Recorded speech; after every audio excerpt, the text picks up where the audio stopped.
मोहम्मद यूनुस के राज में बांग्लादेश में हिंसा का दौर जारी है और इस बार इसका शिकार कोई हिंदू नहीं बल्कि बांग्लादेशी नेता हुआ है, जिसके साथ पहले बेरहमी की गई और फिर उसे मौत के घाट उतार दिया गया। देखिए बांग्लादेश की टेरर फाइल्स।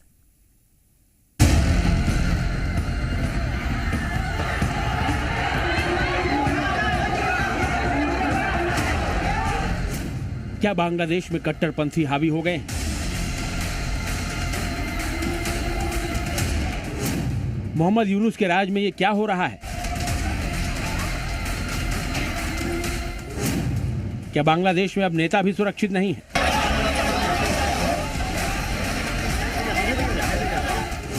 बेकाबू कट्टरपंथी बीएनपी नेता का सरेआम मर्डर। पहले हिंदुओं पर जुल्म, मंदिरों को निशाना बनाया, चुन चुनकर हिंदुओं को मौत के घाट उतारा और अब तो बांग्लादेश में अल्पसंख्यक को तो छोड़ ही दीजिए, मुस्लिम नेता भी कट्टरपंथियों के निशाने पर हैं। बांग्लादेश में अब यूनुस सरकार में वहां के नेता भी सुरक्षित नहीं लग रहे। ऐसा इसलिए कह रहे हैं क्योंकि बीएनपी के एक नेता की बेरहमी से हत्या कर दी गई है।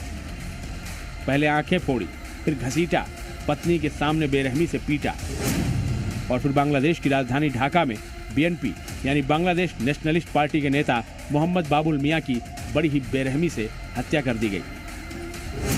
बीएनपी नेता को उसके विरोधियों ने पत्नी के सामने ही पीट कर मार डाला। घटना के वक्त बीएनपी नेता अपनी पत्नी के साथ अक्षर नगर हाउसिंग के पास खेत में सरसों की कटाई कर रहे थे। मोहम्मद बाबुल मियां की हत्या को शुक्रवार की दोपहर अंजाम दिया गया, लेकिन जिस बेरहमी से बाबुल मियां को कट्टरपंथियों ने मौत के घाट उतारा, उसे सुनकर आपकी रूह कांप जाएगी। मोहम्मद बाबुल मियां की पत्नी यास्मीन बेगम के मुताबिक अक्षर नगर हाउसिंग नाम के एक रियल एस्टेट बिजनेस को लेकर लंबे समय से विवाद चल रहा था।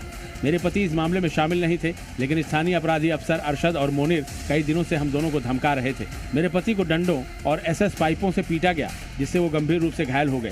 फिर उनकी दोनों आंखें भी फोड़ दी गईं। जब बाबुल मियां को सावर इनाम मेडिकल कॉलेज अस्पताल ले जाया गया, तब तक बहुत देर हो चुकी थी और बाबुल मियां ने दम तोड़ दिया था कि बांग्लादेश में अब कट्टरपंथी और इस्लामिस्ट और एक्सट्रीमिस्ट काफ़ी हद तक बहुत स्ट्रांग हो गए हैं और ये हमने देखा जब माइनॉरिटीज़ के ख़िलाफ़ में अटैक्स हुए हैं, हिंदू माइनॉरिटीज़ हों या दूसरी माइनॉरिटीज़ हों, और हमने ये भी देखा किस तरह वहाँ की सरकार जो है इस वक्त इंटरिम सरकार किस तरह से जो है माइनॉरिटीज़ का एक तरह से कहें तो पतन करा रही है और दूसरी तरफ से आप देखें तो इस तरह के इस्लामिस्ट एलिमेंट्स को बढ़ावा दे रही है। हालांकि बांग्लादेश पुलिस ने आरोपियों के खिलाफ मुकदमा दर्ज कर लिया है और उनकी गिरफ्तारी के लिए छापेमारी भी की जा रही है, लेकिन सवाल है कि आखिर बांग्लादेश में कट्टरपंथियों को छूट किसने दे रखी है? क्या बांग्लादेश में तालिबान का राज आ गया है?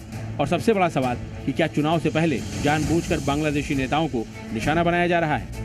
ब्यूरो रिपोर्ट, जी मीडिया।